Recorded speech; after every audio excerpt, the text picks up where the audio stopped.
साथियों नमस्कार। कृषि बाजार भरतपुर से मैं हरपाल सिंह। साथियों चर्चा करेंगे सरसों के बारे में, लेकिन उससे पहले आप सभी से वही अनुरोध कि जो भी साथी हमारे चैनल पर नए हैं वो हमें लाइक, सब्सक्राइब और शेयर भी कर सकते हैं। साथियों कल तक सरसों के अंदर जबरदस्त गिरावट का रुख देखने को मिल रहा था, यानी कि भरतपुर मंडी कल 5632 रुपए के निचले स्तर पर भाव कोट किए गए, जो समर्थन मूल्य से कम थे। साथियों सरसों के अंदर एक नया लैंडमार्क 6025 रुपए का भरतपुर 42 कंडीशन का तय हो चुका है और उससे लगभग 400 रुपए के बाजार नीचे के स्तर पर आ चुके थे। साथियों निश्चित रूप से सरसों के अंदर जो गिरावट है उसका रुख थम चुका है और आगामी दौर के अंदर सुधार की संभावनाएं प्रतीत होती हैं। आज भरतपुर मंडी 5693 रुपए के भाव कोट किए गए हैं, जबकि गंगापुर मंडी 5740 रुपए के शुरुआती भाव बोले जा रहे हैं। उसी प्रकार से गोयल कोटा 5800, माहेश एडिबल 6300 रुपए और अडानी बिलमर 5950 रुपए के भाव कोट किए गए हैं, जबकि बीपी और शारदा आगरा के भाव जो है 6250 रुपए के कोट किए गए हैं। जागी की सबसे निचला स्तर प्लांटों में भी सरसों के भावों का आ चुका है और जिसके बाद में निश्चित रूप से सुधार की स्थितियां देखने को आगामी दौर में मिल सकती हैं। साथियों सरसों के अंदर जो गिरावट आनी थी वो लगभग आ चुकी, क्योंकि हमने जो अनुमान दिए थे कि सरसों को सपोर्ट प्राइस पर एक बार स्टेबल होने की भरपूर संभावनाएं प्रतीत होती हैं और उसी प्रकार के बाजारों के रुख देखने को मिल रहे हैं, यानी कि सरसों समर्थन मूल्य 5650 रुपए से ऊपर के स्तर पर ही रहने की संभावनाएं, इससे निचला स्तर सरसों के आने की कोई भी संभावनाएं साथियों प्रतीत नहीं होती हैं। निश्चित रूप से आगामी दौर जो है तेजियों का और सुधारों का देखने को मिलेगा, लेकिन उसका सबसे बड़ा जो फैक्टर है वो मानसून है।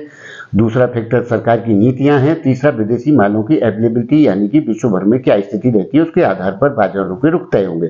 साथियों निश्चित रूप से सरसों को अब आगामी दौर में जो 6025 का टारगेट है उसे ब्रेक करने के लिए 5800 रुपए का घर क्रॉस करना होगा और उसके बाद में ही कहीं जाकर के सरसों की स्थितियां बदलेंगी। उद्योग जगत की साथियों पुरानी मांग है कि सरसों को एनसीडीएक्स में शामिल किया जाए, आयातित खाद्य तेलों पर ड्यूटी लगाई जाए और जो निर्यात डीओसी का होता है उस पर सरकार द्वारा सब्सिडी दी जाए, जिसके चलते उद्योग, किसान और व्यापार को जो है एक गति मिल सके। साथियों निश्चित रूप से दबाव का दौर खाद्य तेलों में उस तरीके का बना हुआ है, क्योंकि सरकार ने कृषि फूड जितना भी है हमारा उद्योग का स्थितियां हैं उन पर प्रतिबंध लगा रखे हैं, यानी कि कई प्रकार की पाबंदियां हैं, जिसके चलते बाजारों के रुख काफी दबे हुए और एक नियंत्रण जैसी स्थिति में बने हुए हैं। साथियों निश्चित रूप से आगामी दौर सरसों के अंदर बेहतर होता हुआ प्रतीत होता है और इससे नीचे जाने यानी समर्थन मूल्य से सरसों के नीचे बिकवाली की आगामी भविष्य में भी कोई संभावना प्रतीत नहीं होती है। निश्चित रूप से आगामी दौर सुनहरा ही प्रतीत होता है। साथियों आने वाले दौर के अंदर कितनी तेजी कैसे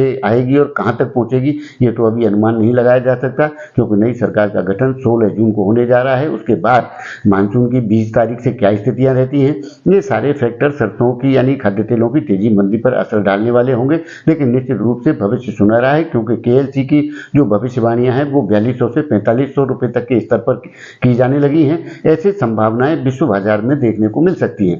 साथियों निश्चित रूप से सुनहरे भविष्य की कामना के साथ आप सभी से यही अनुरोध कि जो भी हमारी राय या वीडियो हैं उनके बारे में आपके क्या कमेंट हैं हमें कमेंट करके जरूर बताएं।